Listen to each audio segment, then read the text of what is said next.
السلام عليكم ورحمة الله وبركاته. ازيكم يا حبايبي، عاملين ايه؟ النهاردة هنعمل حلوة مشهورة قوي في لبنان، وهي حلويات لذيذة وحلوة قوي. ان شاء الله نعملها مع بعض النهاردة وتعجبكم وتبقى وصفة سهلة وبسيطة. النهاردة نعمل حلويات ليالي لبنان. يلا نشوف المكونات معانا ايه. عندنا رتل لبن، كوباية الا ربع سميد البسبوسة او دقيق السمونيلة، ربع كوب سكر، معلقتين كبار كريم شانتيه، معلقتين كبار قشطة، معايا معلقة كبيرة موارد او ماء زهر المتوفر عندك. يلا ونبدأ بخطواتنا ونقول اول خطوة هنعملها ايه. اول خطوة يا حبايبي النهاردة معانا في ليالي لبنان، اول حاجة هنعملها هجيب حلة فاضية وهنزل باللبن بتاعنا. بسم الله الرحمن الرحيم بالشكل ده، وهنزل بقى بالسكر، كل ده على البارد، ودي السمونيلة بالشكل ده، والكريم شانتيه،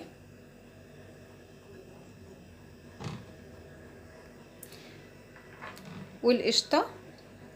بسم الله، واقلب كل مكوناتنا على البارد، هقلبهم مع بعض كده وادوبهم لحد ما يدوبوا مع بعض. بعد ما دوبت المكونات بتاعتي يا حبايبي بالشكل ده كلها مع بعض كده، اروح بقى ارفع الحله ده على النار. رفعت الحله بتاعتي على النار يا بنات بالشكل ده، هفضل اقلب بقى بالخليط بتاعي كده لحد ما يتقل معايا.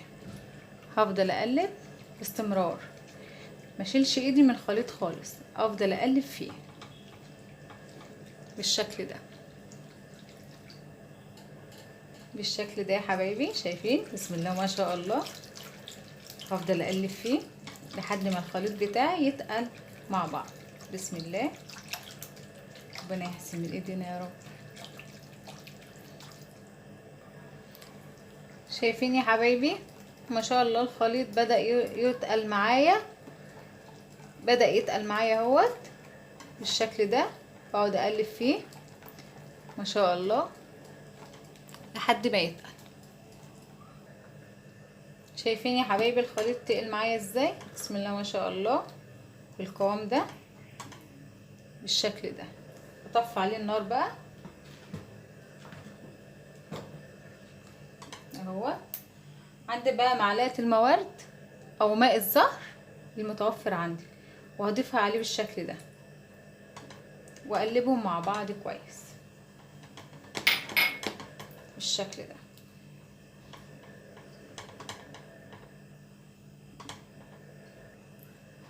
وبكده اول خطوه معايا خلصت. بقى الخليط بتاعنا بالشكل ده، شايفين القوام بتاعه؟ بسم الله ما شاء الله. وكده الخطوه الاولانيه خلصت. تاني خطوه يا حبايبي هجيب صينيه وهنزل فيها الخليط بتاعي بعد ما استوى بالشكل ده. بسم الله الرحمن الرحيم، اللهم صل على النبي. شايفين؟ بسم الله كده اهو بالشكل ده، واسويه كده.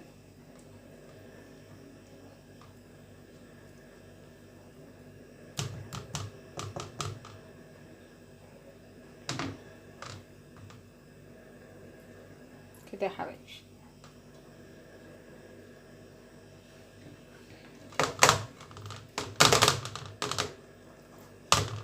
كده اول خطوة عندنا في ليالي لبنان خلصت. هسيبها في التلاجة لمدة ساعتين لحد ما تبرد تماما.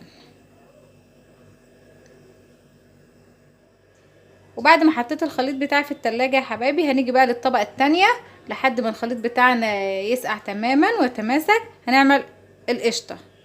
طبقة القشطة هي عبارة عن كوباية ونص كريم شانتيه، ومعلقتين كبار سكر، ومعلقة وكوباية وربع مية ساقعة.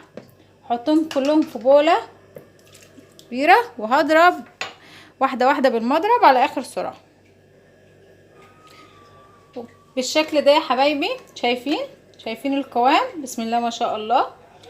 كده القشطه بتاعتنا خلصت. ودي الطبقه الاولانيه يا بنات، بعد ما قعدت ساعتين في التلاجة بردت تماما. هقلبها عشان نحط عليها القشطه. بعد ما قلبتها بالشكل ده يا بنات، لو عندك صينيه سهله الفتح يبقى احسن واحلى واوفر. هحط عليها بقى القشطه فوق بالشكل ده. بسم الله. هاخد كده واعمل طبقه فوق. بسم الله. افضل اسويها بقى واعمل طبقه فوقها. وبعد ما حطيت القشطه كلها يا بنات وحاولت ان انا اغطيها الطبقه التانية بالقشطه كلها واحده واحده، هجيب بقى حاجه عشان اساوي الوش بتاعنا. وبعد ما خلصنا وحطينا الكريمه بتاعتنا يا حبايبي وخليناها بالشكل ده، هنيجي بقى للتزيين. انا عندي لوز متكسر وعندي كريز.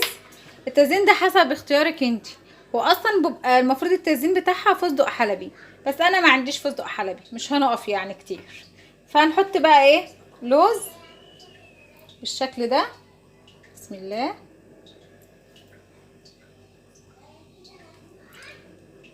زينها باللوز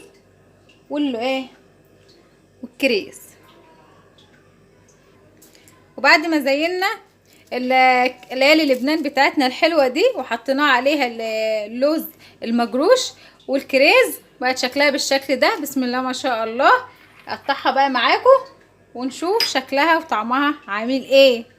دي يا حبايبي حلويات لبنان الجميله بعد ما زينتها. بسم الله ما شاء الله. قطعتها، شايفين ما شاء الله تحفه جدا. عندنا بقى يا حبايبي عسل ابيض، هننزل بقى عليه بالعسل الابيض كده بالشكل ده. بسم الله ما شاء الله تحفه جدا. حاجه ساقعه وسهله ومكوناتها متوفره في كل بيت. جربيها ان شاء الله تعجبكم وتعجب اولادكم. سيبيها في التلاجة نص ساعه بس تسقع وكليها، هتبقى طعمها تحفه تحفه تحفه. حلويات ليالي لبنان. يا رب تكون الوصفه عجبتكم. لو عجبتكم الوصفه اعملي لايك وشير وسبسكرايب عشان يوصلك كل فيديوهاتي اول باول من مطبخ اكل السما. والسلام عليكم ورحمه الله وبركاته.